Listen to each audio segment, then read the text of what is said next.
Well, let's return to issues back home now. Senator Jacinta Nampijinpa Price has a prime opportunity now to challenge the Liberal Party to reveal its true conservative values from the backbench.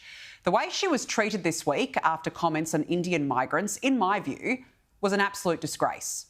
This is a strong politician, a woman who single-handedly helped get the no vote over the line in the Voice referendum, and a woman who stands up for this country. Yet she was abandoned this week by some members of her own party. One by one, MPs came out and apologised to the Indian community on her behalf. Now, sure, she made a mega blunder by not publicly backing her own leader in Sussan Ley. It cost her her spot on the front bench.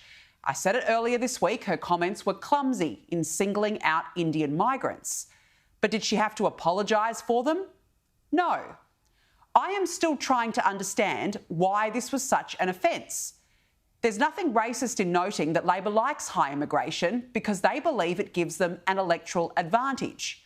High migration suits Labor politically, and it's the only thing propping up our Ponzi scheme economy.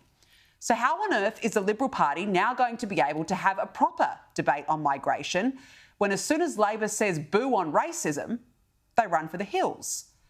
Andrew Hastie, who will no doubt lead the Liberal Party one day, suggested this week that this whole saga has been mishandled by leader Sussan Ley. Didn't have to get to this point, but what is done, and it can't be undone, and we've just got to move forward. Some Liberal MPs have also publicly shown their hands. Backbencher Tony Payson told The Australian, "My office has been inundated by party members who have expressed dismay at the decision to dump Senator Price to the backbench, many of whom have asked for advice on how they can provide their feedback. And when asked if Ms Ley mishandled the situation, he said, yes." Liberal Senator Alex Antic said Jacinta is a strong and principled leader who should be encouraged to speak her mind. "We are not going to win the next election by running at the first sniff of grape shot." And well, look, they aren't wrong, are they? What a shame there are only a handful of politicians who say it like it is, like Jacinta Nampijinpa Price. We need voices like that in this country, like Nigel Farage is in the UK. And no wonder he's doing well in the polls, because when he speaks on immigration, for example, he does it without fear or favour.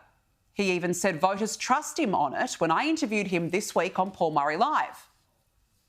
A lot of our population are just saying, enough of this woke rubbish. We actually want a government that protects our borders and puts the interests of our peoples first. Moderates don't win elections, in my view. Jacinta Nampijinpa Price can now go to the backbench and she can say whatever the heck she wants. And boy, I hope she does.